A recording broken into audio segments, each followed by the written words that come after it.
vamos a hablar del último tema, que se titula electroquímica. La electroquímica es una especie de fusión, de solapamiento de aspectos físicos relacionados con magnitudes del campo eléctrico y fenómenos químicos de tipo redox, es decir, de oxidaciones y reducciones de sustancias químicas. La electroquímica, por tanto, estudia esa conexión entre reacciones químicas y generación de corriente eléctrica, o bien consumo de corriente eléctrica para generar determinadas reacciones químicas.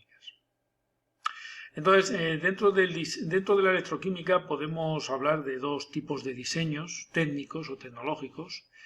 Uno sería aquel diseño que aprovecha la existencia de una reacción redox espontánea para producir de manera espontánea una corriente eléctrica, generar un flujo espontáneo de electrones.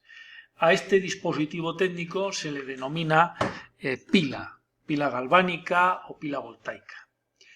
El siguiente diseño técnico, muy utilizado en la industria del refinamiento de metales, pues consiste en consumir corriente eléctrica, utilizar corriente eléctrica para aplicar dicha corriente eléctrica a una reacción química redox no espontánea, con objeto de que ocurra. Lógicamente va a ocurrir de una manera no espontánea, ya que ha sido forzada por una corriente eléctrica externa, por un potencial eléctrico externo. Este tipo de diseño técnico se denomina celda electrolítica. ¿De acuerdo?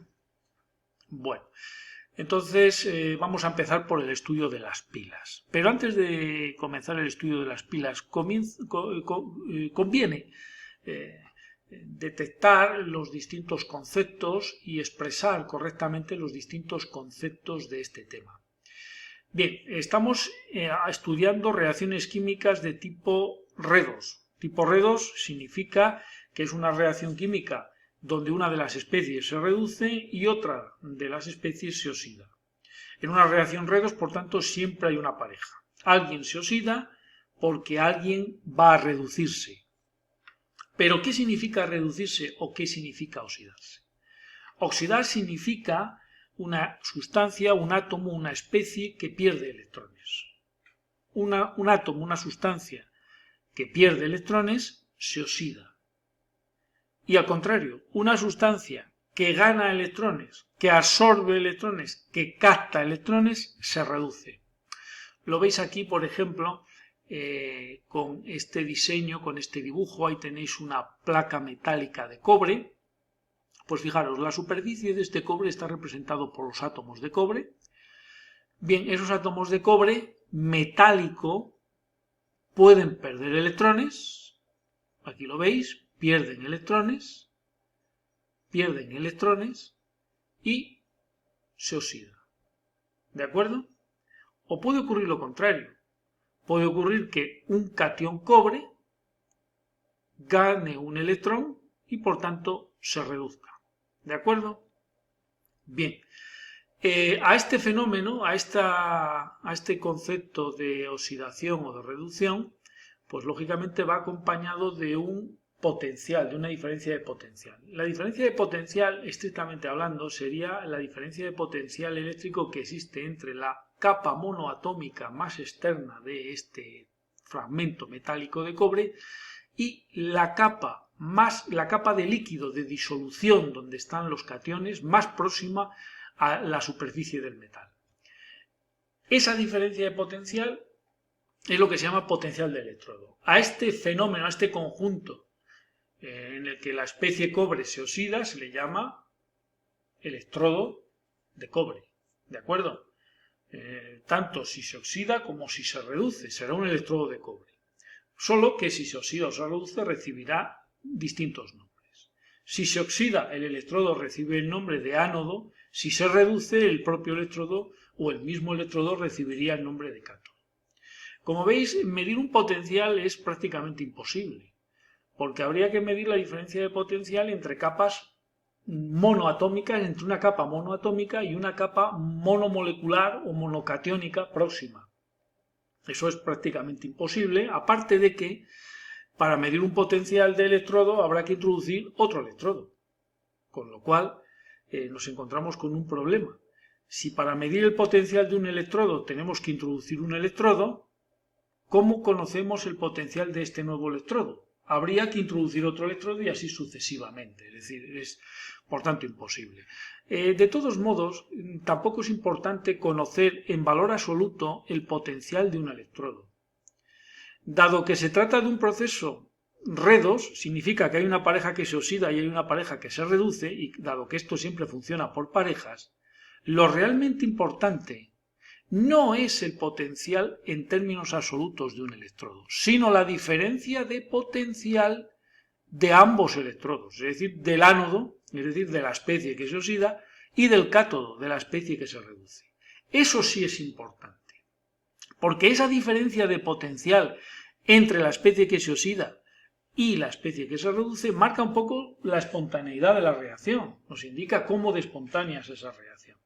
¿De acuerdo? Y eso sí que es fácilmente medible. La diferencia de potencial entre dos electrodos se puede medir simplemente con un voltímetro. ¿De acuerdo? Bien, ya hemos visto, por tanto, que en una reacción redox debe haber una especie que se oxida, debe haber una especie que se reduce. Sin embargo, podemos utilizar una reacción redox con un mero fin especulativo, recreativo, científico, o bien meramente científico, o bien podemos aprovechar estos conceptos redox para, además de hacer ciencia, hacer tecnología. Por ejemplo, si nosotros en una disolución de cloruro cúprico, aquí lo tenéis, una disolución acuosa de cloruro cúprico, por tanto perfectamente soluble, estarán en disolución cationes cobre más 2 y aniones cloro. Si en esa disolución de cloruro cúprico, azulada, introducimos una barra metálica de zinc, de manera espontánea, sin que nosotros tengamos que hacer nada salvo observar, veríamos que con el tiempo y espontáneamente, en la disolución acuosa comienzan a aparecer cationes de zinc y empiezan a desaparecer cationes de cobre. O sea que se observa de repente un aumento de la concentración de cationes zinc en la disolución y una disminución espontánea de la concentración de cationes cobre. Observaríamos también otra cosa.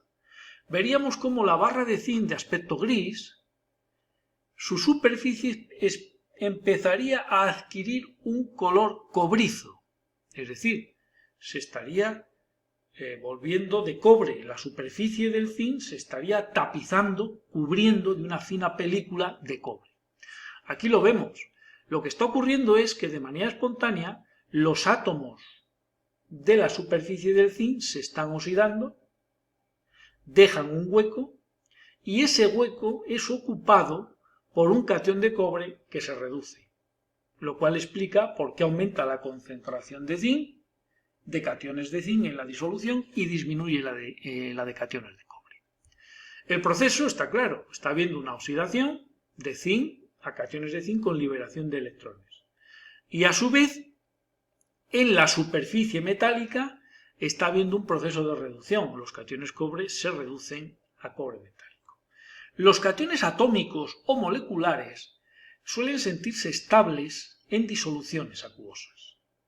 Son cargas y el agua es una sustancia polar. Luego, los cationes metálicos los cationes atómicos, suelen ser estables, suelen vivir en las disoluciones. No así los electrones. Los electrones, en este proceso redox, los electrones quedan almacenados, quedan encerrados en el metal, que es donde se sienten cómodos.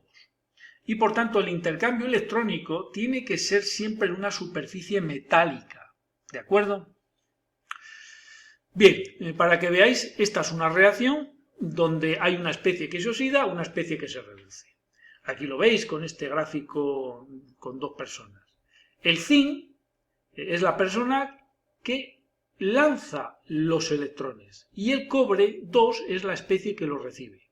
Entonces el zinc se oxida y el cobre se reduce. ¿De acuerdo? Entonces, para que haya una reacción R2, estrictamente hablando, tiene que haber una pareja formada por una especie que se oxida y por una especie que se reduce.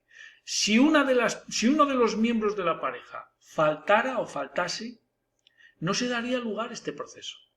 ¿De acuerdo?